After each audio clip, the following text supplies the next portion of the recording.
Joining us once again, we haven't talked to him for a while. Always great to speak with him and hear what he's digging up. Is Max Blumenthal? You know Max. He is an author. His most recent book is The Management of Savagery. He is also founder and co-editor, I believe, of The Gray Zone, and he has a new article out about Sheldon Adelson and Julian Assange and a tangled web of intrigue. And I want to know more about it. I suspect you do too. So without any further ado, Max Blumenthal, welcome back to the program. Great to be back, Richard. It's always great to speak with you, Max. And I guess, I describe this as a tangled web, this story of Julian Assange and Sheldon Adelson. So maybe you can just take us through it a little bit and maybe untangle it for, I might be the only confused person around, but at least for my benefit. Yeah, this piece is 6,800 words long, and the case or the story behind it is very complex. And I think that's why it hasn't really broken through, even though it's sort of been circulating in the political ether since like September, October 2019. So maybe I can, if I explain how I put it together, it might help viewers and listeners understand what the story is. I think it was, Julian Assange, who everyone knows as one of the top targets of the U.S. government, whose WikiLeaks organization was labeled by former CIA director, now Secretary of State Mike Pompeo, as a hostile foreign intelligence agency, was arrested on April 11th, 2019. After his arrest, several employees of a Spanish security contractor called UC Global came forward to Assange's lawyers and told them that we have been participating in what we consider to be illegal activity. We violated our contract, and we were ordered to commit crimes by our boss, David Morales, who was working for American intelligence to illegally spy on Julian Assange, his lawyers, journalists, his friends, Ecuadorian diplomats who were working at the Ecuadorian embassy in London, where Assange had sanctuary. And we want to tell all. So the lawyers went to a Spanish judge who enacted a secret investigation that resulted in Morales' arrest and prosecution for bribery, violation of attorney-client privilege, all these other alleged crimes. And what came out in the court, which hasn't been sufficiently reported, some of this has been reported in Spanish media, especially by the paper El País. But what really hasn't been sufficiently reported is the extent to which U.S. intelligence relied on Sheldon Adelson and his Las Vegas Sands company as a kind of front, not just a front for the organization, but a kind of liaison, using members of Adelson's executive security team who have experience in intelligence and law enforcement to act as middlemen in this operation, to liaise between the CIA and this Spanish security contractor. And I was able to obtain a lot of the court files, which include backups of company emails, call logs of the director of this mercenary firm, even video and photographs that were taken of guests and photographs of their phones, which were opened so they could be hacked into. And it was really striking. I think that's that's not the right word. It was shocking, startling to see the level of criminality that took place, apparently under the watch of the CIA. And this is, something Mike Pompeo has bragged about. At Texas A&M last year, he gave a speech, and I don't know, it would actually be worth cutting in the video here, in post. But it was amazing. Pompeo said, "I was a CIA director. We lied, we cheated, we stole." And then this crowd of students just starts laughing, and then they break into spontaneous applause, celebrating that. Pompeo was really referring to this operation, I think. And I can give you some more details, but basically, what brings it all together is the fact that Sheldon Adelson, besides being this ultra Zionist casino baron who is very close to Benjamin Netanyahu and basically advances Netanyahu's interests in the United States, is also close to Mike Pompeo. And of course, he financed Donald Trump's campaign, was one of his top super PAC donors. So that kind of explains a lot when you think about why Pompeo was in the middle of this. And there are a couple of things I want to just kind of hit Max Blumenthal on the higher, I don't know how to put it, on the sort of contextual level before we get into the specifics of this story. I mean, first of all, one is that Sheldon Adelson, everybody talks about the minor factors, given that the 2016 election was so close. They blame Russians or Jill Stein voters or whatever for the presidency of Donald Trump. But Sheldon Adelson's money has a lot more to do with who's the president of the United States now than any of the things people typically name.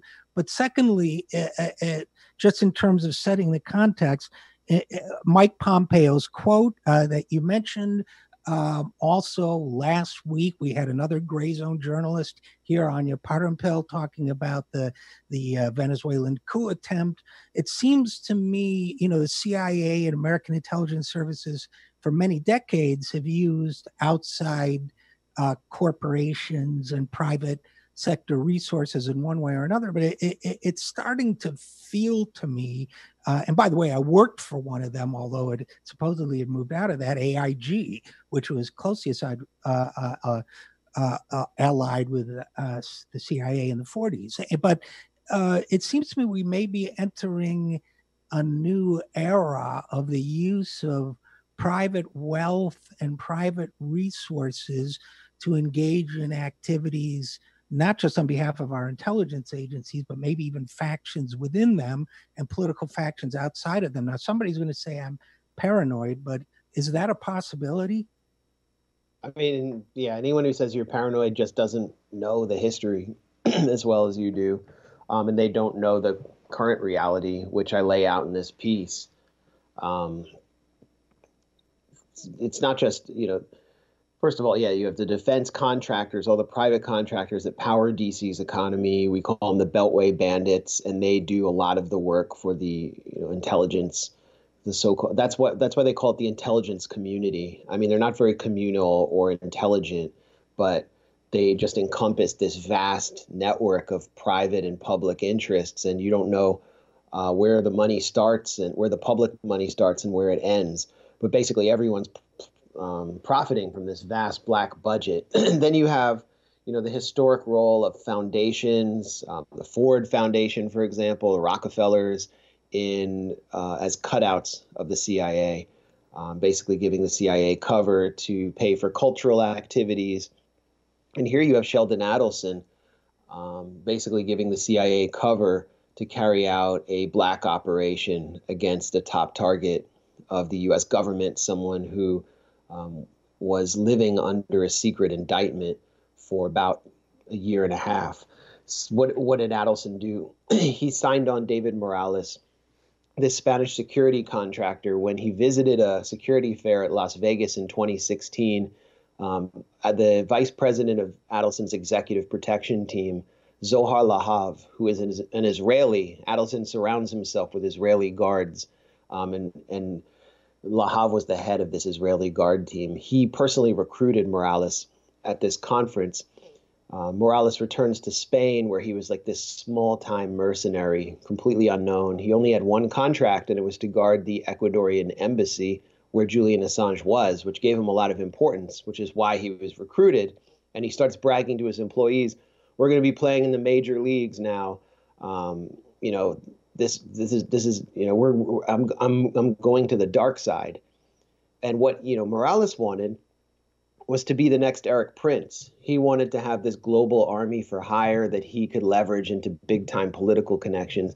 And now he's getting in with one of the presidential candidates at the time through one of his top donors.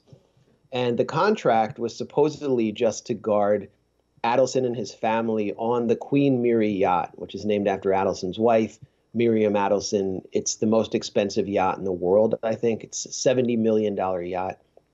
The thing is that Adelson already had a 24-hour, 7-day-a-week bodyguard team that was already on the yacht, so they didn't need Morales. And, the employees were thinking, this is very strange. It looks like this is an American intelligence operation.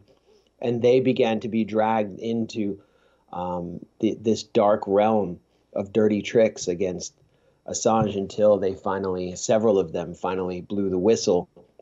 But Adelson was providing the CIA with some degree of cover. And it wasn't just that. Zohar Lahav helped manage this operation on a day-to-day basis. He became close friends with David Morales, and he was sort of the middleman. And then you had the head of global security for Adelson's Las Vegas Sands, Brian Nagel, who was for decades working at a very high level in the Secret Service. He was a deputy director of the Secret Service by the time he retired in 2008. A lot of people think of the Secret Service as these grim bodyguards, these burly guys in dark suits with aviator glasses who are like whispering into their sleeves all the time. But the Secret Service is also, thanks in large part to Nagel, one of the top cybercrime agencies in the U.S., and it helps coordinate with the FBI. Nagel was awarded by the CIA a Medal of Distinction for helping their intelligence efforts.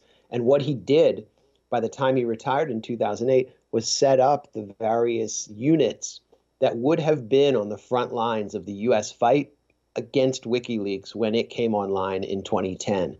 So you have someone working directly under Adelson's watch who has the know-how and connections to run an intelligence operation.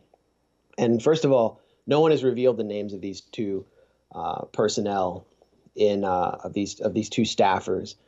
I also produced a slideshow that was given to Morales by someone in Las Vegas while he was staying at the Venetian Hotel in December 2017. I have his emails that were sent from a static IP address there.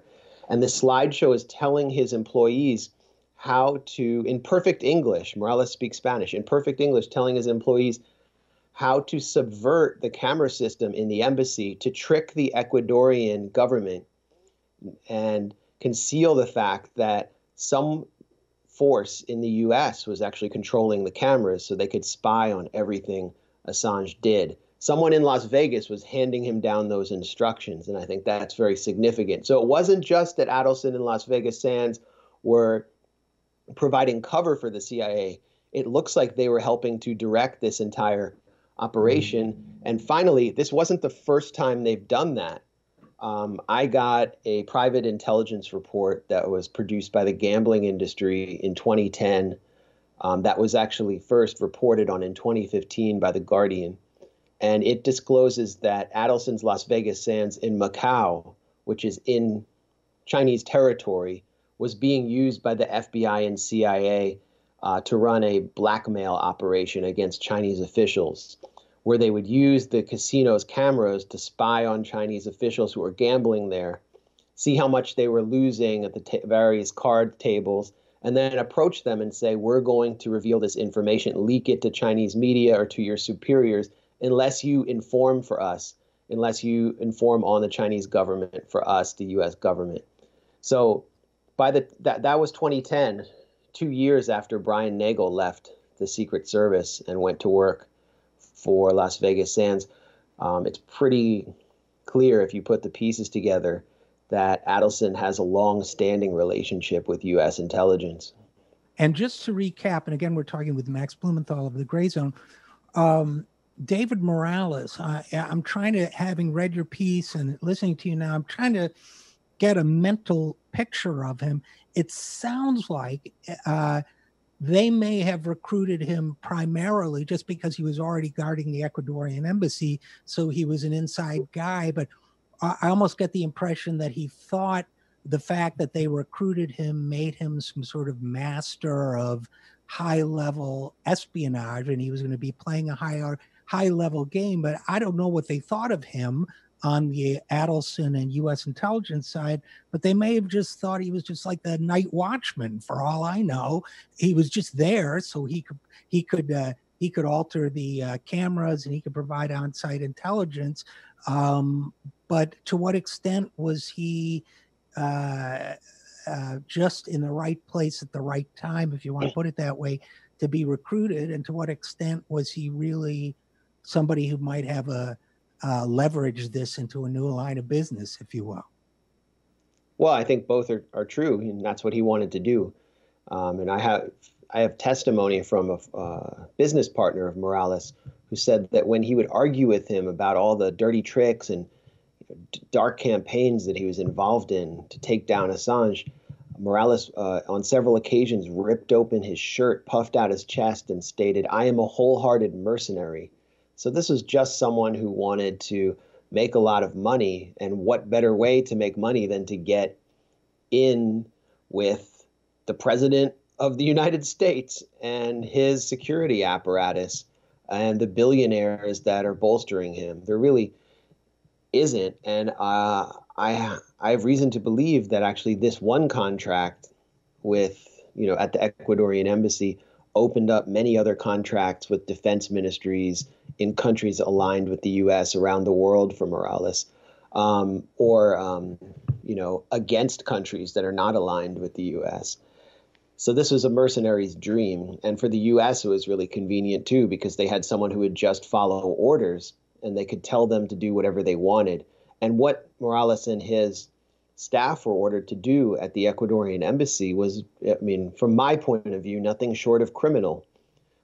There's one incident I describe here where this is, I think it was disclosed in protected witness testimony by a former IT worker who was at the embassy working for UC Global, that Morales proposed robbing the offices of Baltasar Garzón, who is a Spanish lawyer who was the lead lawyer for Julian Assange. And the workers said, "This is out of control. We're not going to do that." But then 2 weeks later, hooded men break into the office of Garzón, don't take any valuables, and rifle through Garzón's papers.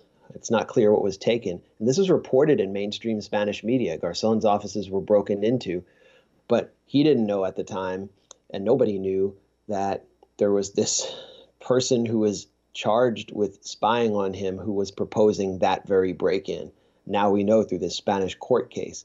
We also know that that same IT worker was ordered to try to steal the diaper of a child that was believed to be the secret child of Julian Assange and his lawyer, Stella Morris. Stella Morris would show up at the embassy, and then 2 hours later, a friend of Julian Assange would show up with a child. And they thought, well, Julian Assange is having a relationship with this woman. She's not operating under her real name, and they have at least a child together. That's turned out to be true. She's come forward and said she's had 2 children from Julian Assange, and some really heartfelt testimony that's online. But the worker thought it was so bizarre that he had to steal the diaper, then take the child's feces and conduct a DNA test on it. He said, "This is what I signed up for," that he actually stopped Stella Morris outside the embassy and said, "Stop coming here. Stop bringing your kid here. They're trying to steal your child's DNA."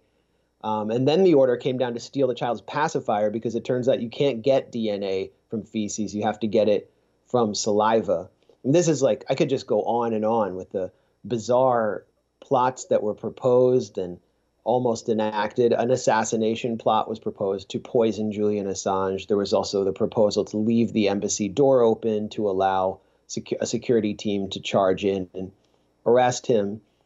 And a target list was provided to UC Global staff, the spy team at the embassy, of individuals who demanded special attention.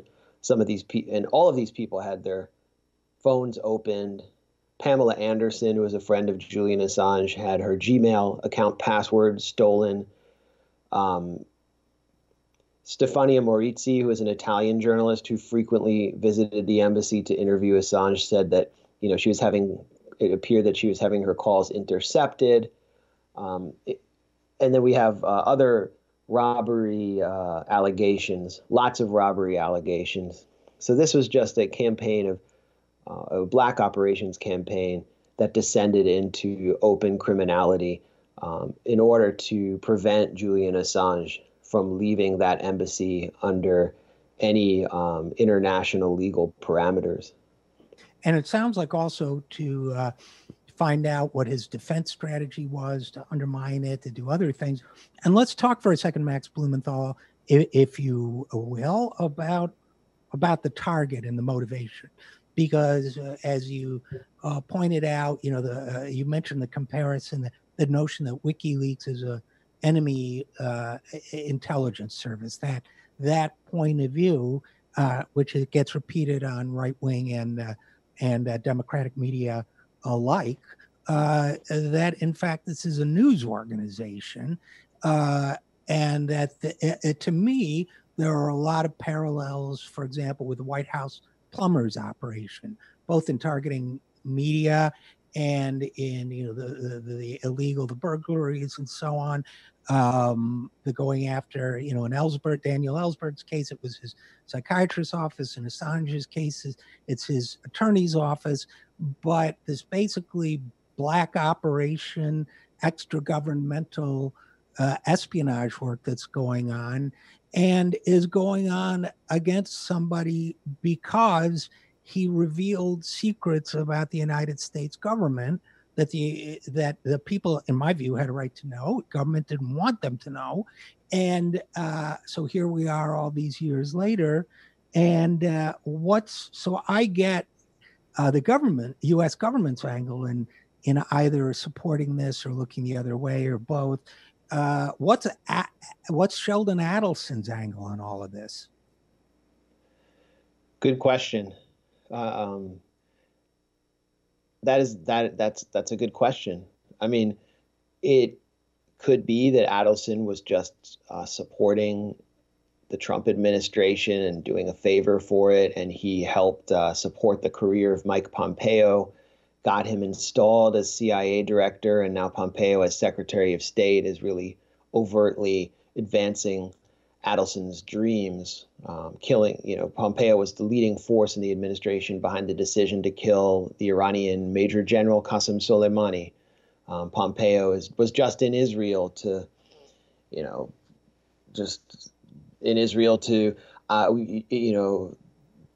possibly pave the way for a Senate campaign that Sheldon Adelson will fund.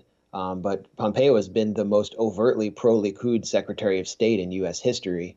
And of course, Trump has given Adelson, through his son-in-law, Jared Kushner, the deal of the century, or what Palestinians call the steal of the century. So this may have been a way of just assisting the Trump administration. But, there are other avenues of thinking and that we could get into that are much more conspiratorial. And, I don't want to openly speculate about things that I can't prove. So here, what I've done in this investigation is just laid out the facts. I'll leave it for readers to draw their own conclusion, but I don't think this will be the end of my investigation. I think there's going to be more. We're going to learn more about the relationship between Adelson and the White House, and we're going to learn more about how Trump decided to go after Julian Assange after he was praising WikiLeaks in 2016, which is what made Democrats and liberals hate Julian Assange, because he had the gall to release the DNC emails, which were allegedly hacked on WikiLeaks, which show political corruption in the U.S. I mean, this is a transparency website that showed public corruption and crimes committed across the globe particularly by the U.S. Not all the leaks actually pertain to the U.S. I mean, there are Russian security leaks there as well. People rarely mention that or take note of that. But Julian Assange is being prosecuted because of his dangerous publishing and dangerous journalism, publishing classified documents that embarrass the U.S. And this is a straightforward attack on the First Amendment. Mike Pompeo was explicit about that in his first address as CIA director, where he laid out the campaign of countermeasures against WikiLeaks. He stated very clearly that WikiLeaks should no longer be able to hide behind the First Amendment or the principle of free speech. So this is a straight up attack on free speech. It's an effort to make an example out of a whistleblower, Julian Assange and Chelsea Manning. And Assange is being prosecuted under the archaic Espionage Act. 17 of the 18 counts under the Espionage Act are under the Espionage Act, simply for publishing material that embarrassed the U.S. I know that, like, some journalistic organizations have made pro forma statements defending Assange, and the New York Times wrote an editorial stating that, his jailing is not good for journalism. But the level of outrage, when compared with the outrage of the Washington press corps when Trump is mean to them or when his supporters are menacing towards them, is, disproportionate. I mean, the future of journalism really hangs in the balance here. And my piece, in its demonstration of a clear campaign of misconduct and abuse by U.S. intelligence, should invalidate the indictment against Julian Assange and prevent his extradition. But we're not dealing with democratic legal system here. We're not dealing in the realm of international law. We are dealing with a government that is holding Assange as a political prisoner overseas. And if you read to the end of my piece, you will see alleged images of the Department of Justice officials who sat in a British courtroom behind the British prosecutors, advising them at all times, as Assange was held in a glass box, unable to even confer with his defense team in the first hearing on whether he'll be extradited. So that really says it all. I mean, the U.S. was right there, allegedly, coaching the British team, and Assange was being treated worse than Adolf Eichmann in the court, pretty much deprived of a defense after years in which his own lawyers were being spied on. Well, and there's another, I agree with all of that, Max Blumenthal. There's another aspect of this story that intrigues me, which is it intrigues is perhaps the wrong word, too genteel a word, but it seems to me there's evidence here that suggests it might be worthwhile opening, I'm not an attorney, but opening a criminal investigation into the Adelson organization, because there seems to me to be at least circumstantial evidence that suggests that people in the Adelson organization aided and abetted illegal activities overseas, which I have to believe is also illegal in the U.S. or illegal somewhere. And it seems to me you'd think some prosecutor's office somewhere might want to look into that. But as I say, I'm not an attorney. That's just my impression. Well, when I reached Zohar Lahav by phone, he hung up. As soon as I identified myself as a journalist, it's obvious he doesn't want publicity. There are no photographs of him anywhere. And this is someone who may have been involved in criminal activity under the watch of Sheldon Adelson, who may have been involved in spying on Americans abroad. And there could be worse crimes, as well as Brian Nagel is someone who should also be investigated. But Sheldon Adelson sits at the top of this entire operation along with Mike Pompeo. And you would at least think, short of a criminal investigation, I don't know who would have to authorize that. Would it have to be the Department of Justice? I don't know who, but you would think that the House Democrats would have an interest in this. I mean, this does involve Mike Pompeo. You would think that someone in Congress would seek to open an investigation. You would think that they might have contacted me or contacted Assange's lawyers. But no, this isn't really being treated as a scandal at all in Washington. I mean, you had Washington Post reporters having their phones open, New York Times reporters, anyone who went to meet with Julian Assange, Dana Rohrabacher, who was a member of Congress, possibly sent by Donald Trump to meet with Assange.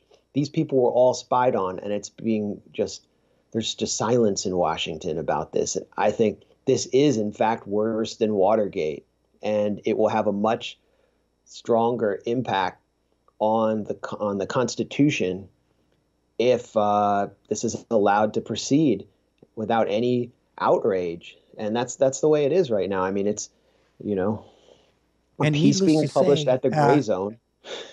yeah, and needless It's to say, your story hasn't been picked up on, or maybe I'm wrong, but your story hasn't been picked up by any major, not calling the gray zone not major, but any mainstream media outlets. well, we're not major. I mean, the reason we exist is because mainstream media won't cover these kinds of stories the way we do. That's our reason to exist. So I was just going to make a joke that, you know, I got to rush to interview with the New York Times and the BBC, so I have to cut this short. But they're not Yeah, I covering know. this. They are covering Pompeo, but they're not covering this. So MSNBC hasn't called you yet, huh? Okay. Um, well, unfortunately, we are going to have to leave it there. But I will add, we here at the Zero Hour exist for the same reasons. So always glad to see you come up with another important story, Max Blumenthal, even one as disturbing as this one. I look forward to seeing what else you can find on it and discussing it with you again at some future date. So, as always, thanks for the great work and thanks for coming on the program. Thank you. And, you know, when Chris Hayes and Rachel Maddow are banging down my door to interview me about the part two in this investigation, you get priority. Well, thank you. Rinse and repeat, or whatever that thing is, Rachel said. But okay, I'll hold you to that.